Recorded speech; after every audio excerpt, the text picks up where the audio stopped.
Online Video Games here, and I'm doing a quick review of the massive multiplayer online role-playing game known as Star Wars Old Republic. Star Wars Old Republic was developed by BioWare and LucasArts. Star Wars Old Republic was released on December 20th, 2011. If you pre-order the game, you may have received an early access code. If you use the early access code, you could have played Star Wars Old Republic as early as December 15th, 2011. Also, you could have received crystals had you used your pre-order code and inserted the pre-order code into your Old Republic account, which is found on the website for the game that is known as Star Wars Old Republic. Now, Star Wars Old Republic is an expensive game to play. In order to play the game, you will need to pay a minimum of $65 to purchase a game. The game costs at least $60 to purchase, plus tax. Therefore, it is nearly $65. However, if you purchase a collector's edition, it may have cost you nearly $160 to purchase. The collector's edition could be purchased for $150 plus tax. Now, after you purchase a game, you are unable to play it unless you pay a monthly fee by a credit card or a game card. The game costs $15 a month to play. In other words, the game costs 2 quarters a day to play. Once you stop paying, you stop playing. If you do the math, $15 a month is equivalent to $180 a year. That's nearly $200 a year. In other words, if no expansions were released, playing the game for slightly over half a decade could cost you a minimum of $1,000 or $1,000 or $1,000. Alright, so let's get into the game. Let's assume that our funds are covered in order to play the game, at least for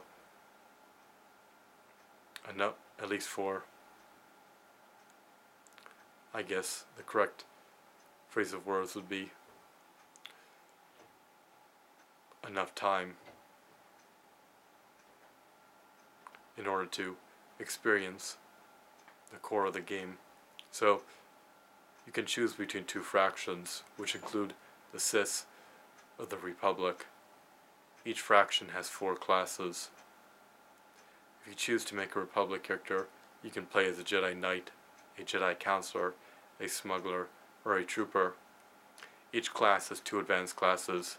For example, the Jedi Counselor can become a Jedi Sage, or the Jedi Counselor can become a Jedi Shadow. Once you choose your spec, there's no going back. You get skills which will allow your advanced class to use. You also get skills for the class that you play. For example, if we played a Jedi Counselor, we can get all the Jedi Counselor skills. If I chose to become a Jedi Sage, I would also receive all the Jedi Sage skills. However, I would never be able to respec to become a Jedi Shadow. So I will never be able to receive any of the Jedi Shadow skills or any of the Jedi Shadow abilities. For example, the Jedi Shadow can wield a double-bladed lightsaber. A Jedi Sage currently cannot wield a double-bladed lightsaber and will probably never be able to wield a double-bladed lightsaber. However, unlike the Jedi Shadow, the Jedi Sage can heal. So, once you choose an advanced class, you're basically speccing for a specific line of 3 specs that you can never go back to. Now, once you choose your advanced class, you can spend your points to gain specific passive abilities. For example, a specific passive ability can decrease your cooldown on one of your healing skills, or another specific passive ability can increase the damage executed when you use a specific skill. There are 3 different lines you can spec for your advanced class, and you can respec these lines. Each time you respec, it will cost you more credits, but when I say you can never respec again, I mean you can never respec as the advanced class, as the other advanced class ever again. So I will never be able to use anything that the Jedi Shadow can use, with the exception of the Jedi Counselor skills. Alright, so what more is there to dynamic classes that are highly customizable? Well, there's PvP. You can PvP as early as level 10 and join a queue, either solo or in a group. PvPing allows you to gain XP, and there are a plethora of modes, which include Hotball. Now, there's also a companion character system. You can gain a maximum of 5 companion characters. The level cap is 50. Alright, so what do these companion characters do? One might ask. Well, that's simple.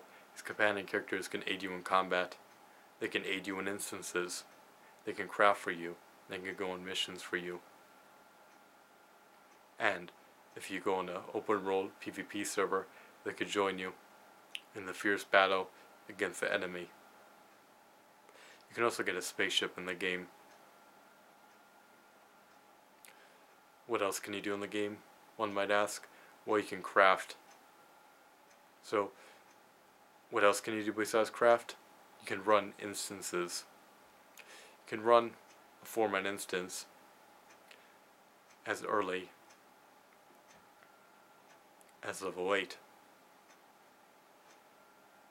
Now, you do not need to find 3 other players. Your companion character can count as another player in the absence of being able to recruit 3 other players to run a specific instance. In other words, if you and your friend want to run an instance that's a 4-man instance, you can, because both of your companion characters will count as a player being inside the instance. In other words, when you play the Old Republic, you're essentially always playing with another player. The companion characters double your DPS, essentially. My companion character, Quaithan Fees, can tank, and he can deal massive amount of DPS. Now, statistically, they may not be able to double your DPS, but it's like you're playing with your friend as a class that complements your class. So, if you play a healer, then your friend would be the tank. And if you're a DPS, then your friend or your companion character may be the healer, maybe the tank, or maybe another class that can DPS. Star Wars Old Republic is an excellent MMO. I love the companion character system. It has something to the game that I've never experienced before. Unlike pets, these companion characters can be highly customized. You can choose what crew skills to train. You can give them your old gear, and you can control their actions in combat. They can take a hit. They can join you in conversations, and your character and your companion character use their vocal muscles to communicate in conversations, and your decision will affect your, I guess you could say, your light side or dark side decision making. In other words, if you make a positive decision, you will be rewarded with light side points. However, if you make a dark side decision, you will be rewarded with dark points, and you will need to obtain a specific amount of dark points or light points in order to wear specific gear. For example, if you want to use a specific lightsaber, you may need to have light 2 in order to use the lightsaber. Companion characters will react to your decision. If they like your decision, you will gain points with them. If they dislike your decision, you will lose points with them. The more points your companion characters have with you, the faster they will complete missions. On the other hand, the less points your companion characters have with you, the slower they will complete missions. Currently you can get 5 companion characters, but only 1 can aid you in combat because of the companion character system and the very interactive story mode where decisions influence your own story and your gameplay. This aspect alone makes the MMO extremely unique.